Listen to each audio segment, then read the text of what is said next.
यह कथा आषाढ़ माह शीतला सप्तमी स्पेशल शीतला माता की कथा है।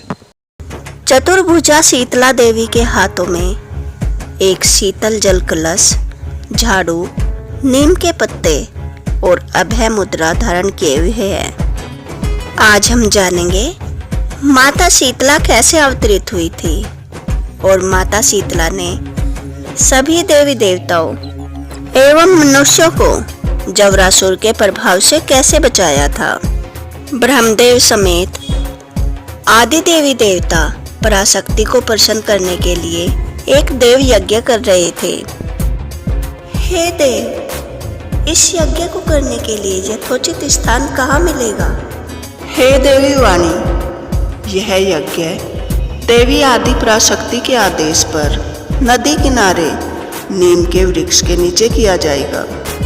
हे देवराज इंद्र, आप जाकर एक ऐसा स्थान ढूंढिए जो देवी आदि पराशक्ति की सभी शर्तें पूरी करता हो।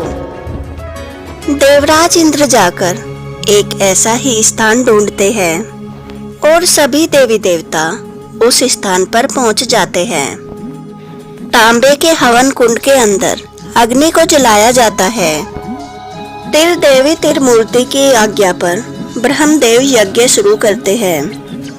यज्ञ में चावल, दही और तुलसी के पत्ते जैसी पवित्र सामग्रियों की आहुति दी जाती है।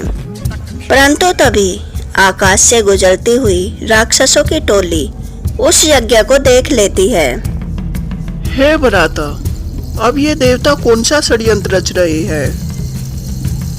यह ब्रह्म इस यज्ञ से देवसेना को पता नहीं कैसे कैसे अस्त्र शस्त्र देंगे और उससे फिर ये हमारा ही अंत करेंगे।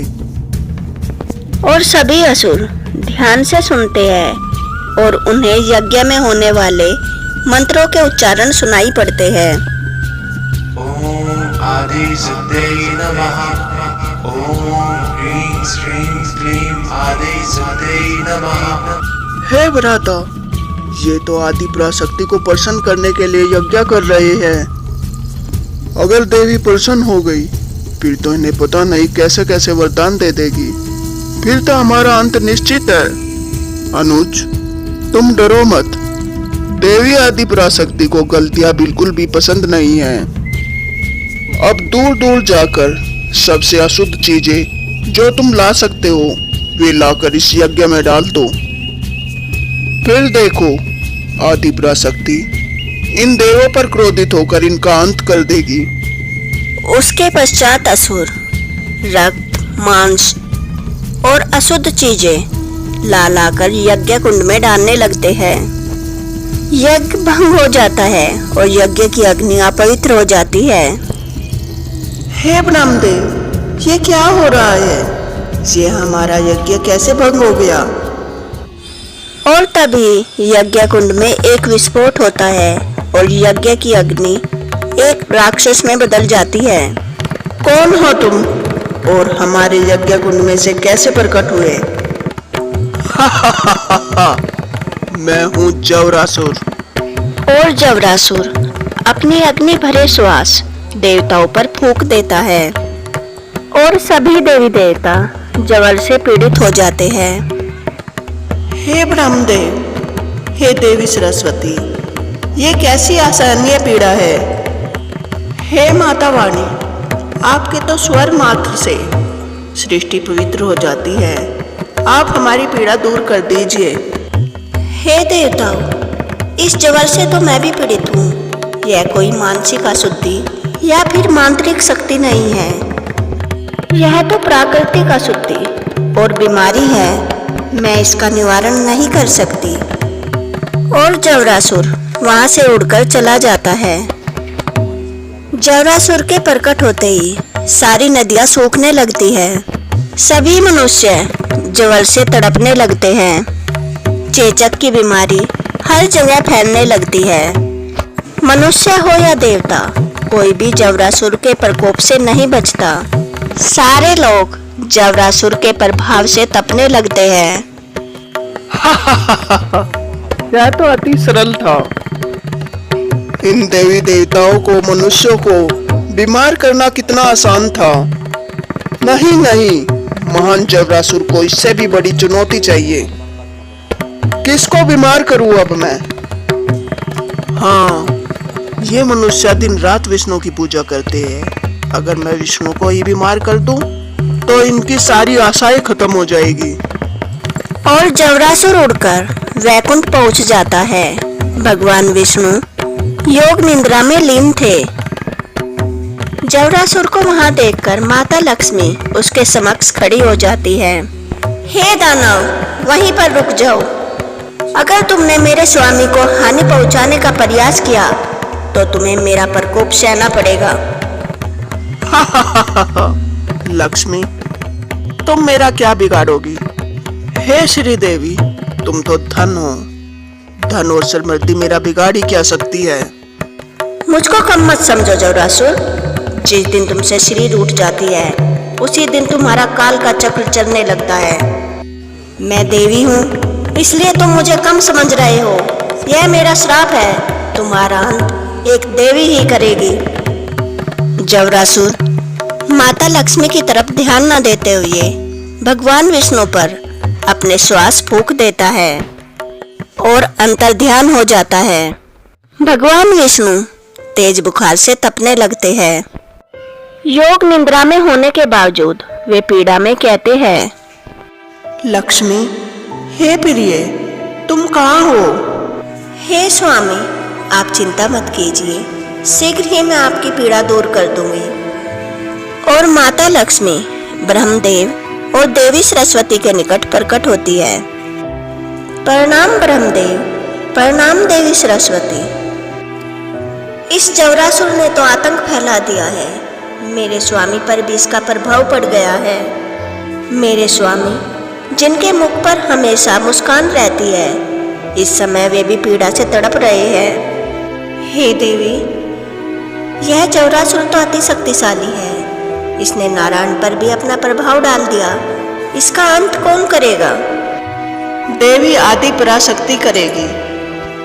देवी ने इस स्थान को अपने यज्ञ के लिए चुना था। इस स्थान का उद्देश्य कोई ना कोई तो होगा ही।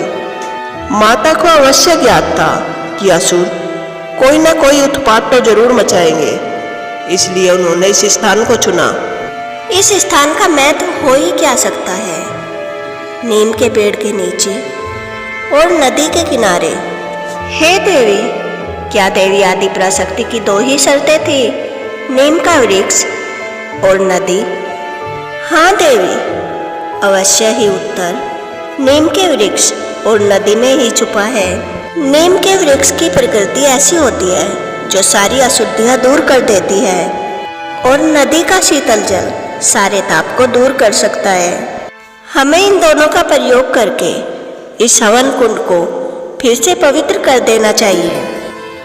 और देवी लक्ष्मी और देवी सरस्वती हवन कुंड में नीम के पत्ते और नदी का शीतल जल डाल देती है।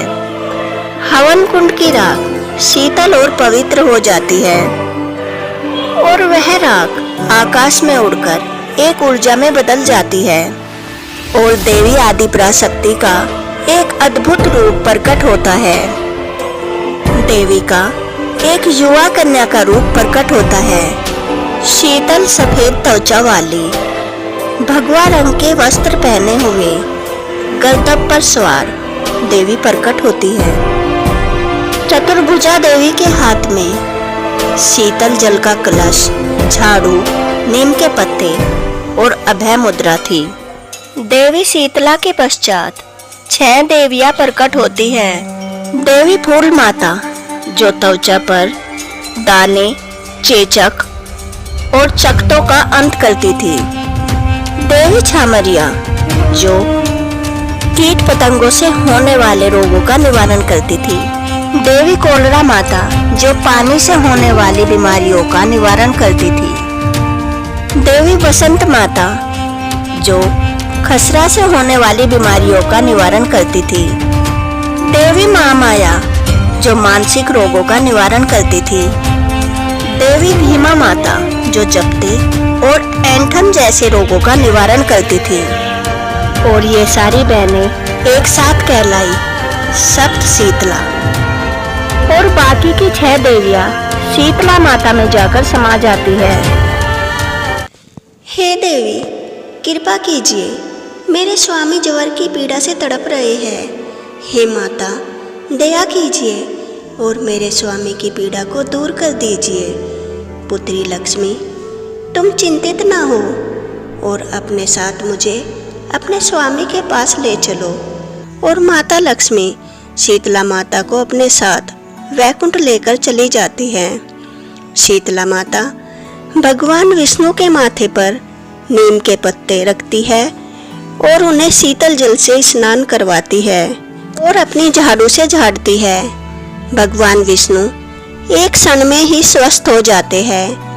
हे देवी, आपने मुझे ज्वर की पीड़ा से मुक्ति दिलाई। आपकी सदा ही जय हो। आप आज से रोगों की निवारिका कहलाएगी। आपके भक्त आपको प्रेम से शीतला माता कहकर पुकारेंगे। और अब आप कृपा करके पृथ्वी पर प्रस्थान कीजिए और अपने भक्तों की पीड़ा को दूर कीजिए। शीतला माता के पृथ्वी पर प्रकट होते ही नदियां फिर से बहने लगती है और वातावरण शीतल हो जाता है। और शीतला माता अपने झाड़ू हवा में घुमाती है और सभी मनुष्यों के रोग दूर हो जाते हैं। पृथ्वी लोक माता शीतला की जय जयकार से गूंजने लगता है। ये कैसे हुआ? ये पृथ्वी रोग मुक्त कैसे हुई? किसने किया इसे रोग मुक्त? जवरासुर के खिलाफ जाने का दुस्साहस किसका है? ओ मूर्ख असुर, अपनी दृष्टि इधर कर। तेरे फैलाए हुए रोगों की निवारिका मैं ही हूँ। अगर तुझे अपने प्राण प्यारे हैं तो नरक की गहराइयों में फिर से चला जा, वरना तेरा अंत होगा। देवी होकर अपने आप को समझती क्या है? ए कन्या, इससे पहले मैं तेरा सुंदर रूप चेचक से बिगाड़ूं, तू यहाँ से चली जा। तुम सिर्फ बोलते बोलते हो या कुछ करते भी हो? प्रयास करके देख लो, तुम मेरा कुछ नहीं बिगाड़ सकते। और जवरासुर अपनी शक्ति केंद्रित करके एक अग्नि भरा बवंडर शीतला देवी की ओर फेंक देता है और देवी शीतला अपनी झाड़ू हवा में घुमाती है और वह आग का भरा बवंडर शीतल हवा में बदल जाता है। जवरासुर देवी शीतला की तरफ रोगों से हमला करता है, परंतु देवी शीतला के हाथ के नीम के पत्ते उन सभी रोगों को अपने अंदर समा लेते हैं। यह देखकर जवरासुर भय से कांपने लगता है। यह कैसी देवी है? मेरी सभी शक्तियों का निवारण इसके पास है। इससे पहले ये मेरा अंत करे, मुझे यहाँ से बचकर भाग जाना चाहिए। और जवरासुर जाकर असुरक्षित स्थानों पर छिप जाता है। जहाँ छुपना है छुप जाओ, यह तो सृष्टि का नियम है। एक न एक दिन तुम्हारा अंत होगा ही। तुम जब जब मेरे भक्तों को पीड़ित करोगे, तब तब मैं अपने भक्तों की रक्षा करूंगी। और सभी मनुष्य अपने घरों से बाहर आकर माता शीतला की जय जयकार करने लगते हैं। हे माता शीतला, एक दुविधा थी। जवरासुर तो अब भी असुरक्षित स्थानों में है। अगर उसने हमें फिर से हानि पहुंचानी चाहिए तो हम क्या करेंगे? मेरी प्रिय संतान, अगर तुम 3 नियमों का पालन करोगे तो मैं सदैव तुम्हारी जवरासुर से रक्षा करूंगी। पहला नियम, सप्तमी के दिन मेरी पूजा आराधना होनी चाहिए। दूसरा नियम, ठंडा और बासी भोजन मुझे चढ़ावे में दिया जाएगा। तीसरा नियम, अपने घर के द्वार पर नीम के पत्ते टांगने होंगे ताकि उनके अंदर वास करके मैं तुम सबकी जवरासुर से रक्षा कर सकूंगी। और माता शीतला अंतर्ध्यान हो जाती है और तब से हर महीने शीतला सप्तमी मनाई जाती है और शीतला माता की पूजा अर्चना की जाती है। आज मैं आपको देवी बगलामुखी के अवतरित होने की कथा सुनाने जा रही हूँ। देवी बगलामुखी 10 महाविद्याओं में से एक 8वीं महाविद्या मानी जाती है। देवी बगलामुखी संपूर्ण जगत की निर्माता, नियंत्रक और संहार करता है। उनकी पूजा करने से भक्तों को अपने शत्रुओं पर विजय प्राप्त होती है और जीवन की कठिन से कठिन बाधाओं से मुक्ति मिलती है। बगलामुखी माता को पीताम्बरा, बगला, वल्गामुखी और ब्रह्मास्त्र विद्या आदि नामों से जाना जाता है। जब माँ की महिमा इतनी दिव्य है तो आइए जानते हैं माता बगलामुखी की उत्पत्ति कैसे हुई। एक बार सतयुग में महाविनाश करने वाला ब्रह्मांडीय तूफान उत्पन्न हुआ, जिससे संपूर्ण विश्व नष्ट होने लगा। चारों तरफ हाहाकार मच गया, लोग मरने लगे। संसार की रक्षा करना असंभव हो जाता है। यह तूफान सब कुछ नष्ट भ्रष्ट करता हुआ आगे बढ़ता जा रहा था, जिसे देखकर भगवान विष्णु चिंतित हो गए। ये कैसा तूफान है? यह तो बहुत ही जल्द पूरी पृथ्वी को और पूरी सृष्टि को नष्ट कर देगा। मुझे महादेव के पास जाना चाहिए, वे ही इस तूफान को शांत कर सकते हैं। और भगवान विष्णु भगवान शिव के पास जाते हैं। हे महादेव, ये ब्रह्मांडीय तूफान तो सब कुछ नष्ट भ्रष्ट कर देगा, पूरी सृष्टि का विनाश कर देगा। इस समस्या का कोई समाधान बताइए। श्री हरि, इस समस्या का समाधान तो केवल आदि पराशक्ति ही कर सकती है। आदि पराशक्ति के अलावा कोई इस विनाश को नहीं रोक सकता, अतः आप उनकी शरण में जाइए। उसके पश्चात भगवान विष्णु हरिद्रा सरोवर के निकट कठोर तप करते हैं। भगवान विष्णु ने तप करके महात्रिपुर सुंदरी को प्रसन्न किया और देवी शक्ति उनकी साधना से प्रसन्न हुई और सौराष्ट्र प्रदेश की हरिद्रा झील में देवी प्रकट हुई और जल क्रीड़ा करती हुई देवी महापीत के हृदय से एक दिव्य तेज उत्पन्न हुआ।